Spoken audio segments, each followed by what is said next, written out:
स्त्री यूनिवर्स के साथ मैडोक वाले जो करना चाहे मुझे उससे कोई मतलब नहीं। उनकी स्टोरी का ना सोचकर अक्षय कुमार सर को उन्होंने जैसे प्रेजेंट किया है उसके बारे में ना सोचकर उसे इग्नोर करके इस वीडियो में हम अक्षय कुमार सर के कैरेक्टर और स्त्री यूनिवर्स के फ्यूचर की एक थ्योरी फॉर्मुलेट करेंगे। So ladies and gentleman, this is the Akshay Kumar the guardian of cosmic death theory. इंसानों के एक्शंस हर युग में इंसानों के कर्मों के ऊपर कंट्रोल के लिए यूनिवर्स में एक सीक्रेट डिवाइन सोसाइटी बनाई जाती है और इस सीक्रेट सोसाइटी का काम दुनिया में बैलेंस बनाए रखना होता है। यूनिवर्स में जहां कहीं पर भी कुछ गलत होता है तो ये सीक्रेट सोसाइटी इफेक्ट्स दिखानी शुरू कर देती है एज वार्निंग टू मैनकाइंड कि ये काम गलत है। ये जंगें, अर्थक्वेक्स, बाढ़, एपोकलिप्स किसी भी फॉर्म में हो सकती है और इन सब के पीछे इस सीक्रेट सोसाइटी का हाथ होता है जिनको कंट्रोल डिवाइन पावर्स करती है। बल्कि ये सोसाइटी गॉड्स की क्रिएटेड एक सोसाइटी है। ये सीक्रेट सोसाइटी दुनिया के बनने से लेकर कलयुग तक रहेगी, जब आखिरकार इस सोसाइटी में भी पावर्स में करप्शन आनी शुरू हो जाएगी और कलयुग तक ये सोसाइटी पूरी तरह खत्म हो जाएगी। और ये सोसाइटी कई सदियों के बाद दुनिया में से किसी इंसान को चुनता है जो एक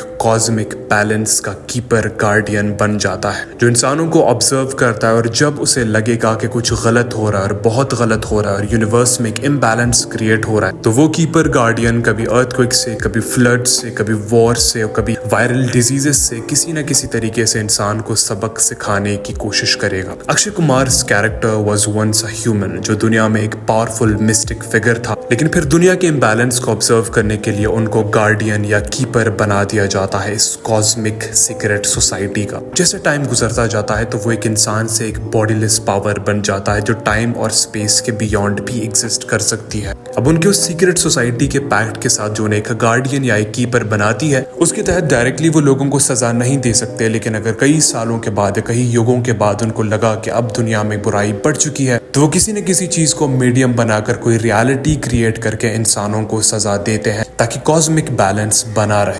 अब इन फिल्म्स की जो टाइमलाइन है उससे कई साल पहले अक्षय कुमार सर का कैरेक्टर ये नोटिस करता है एज द गार्डियन कि अब लोगों में कुछ ज्यादा ही करप्शन आ गया है। तो इनडायरेक्ट एक्शंस जो सीक्रेट सोसाइटी का रूल था, उनका तरीकाकार था, उसके बजाय वो लोगों को डायरेक्ट सजा देना शुरू कर देते हैं जिससे वो सीक्रेट सोसाइटी नाराज हो जाती है। उस सीक्रेट सोसाइटी में सब उन पर गुस्सा हो जाते हैं और ऐसे Akshay Kumar character leaves that society और वो एक रेबल, एक बागी बन जाते हैं अगेंस्ट द डिवाइन पावर्स। अब वो कर्ट्स तो बन जाते हैं लेकिन उनके डिवाइन पावर्स कोई नहीं छीन सकता। तो वो ये फैसला करेंगे कि दुनिया में बुराई मिटाने के लिए वो अपने रेपुटेशन तक को सेक्रीफाइस कर देंगे और खुद एक विलन, एक ग्रे कैरेक्टर बनकर दुनिया को बचा लेंगे, विच इवेंचुअली मेंट कि दुनिया में हर एक इंसान की मौत। क्योंकि एट दिस पॉइंट जब दुनिया में मॉडर्न एज आता है तो लोगों के दिल में बुराई हद से ज्यादा बढ़ जाती है। उनके पास कीपर या गार्डियन की पावर्स तो होती है लेकिन उनको वो खुद इस्तेमाल नहीं कर सकते सजा देने के लिए। इसीलिए वो अपने मिशन यानी लोगों को सजा देने के लिए हर रीजन में जहां जरूरत होती है वहां पर मोहरे चुनते हैं,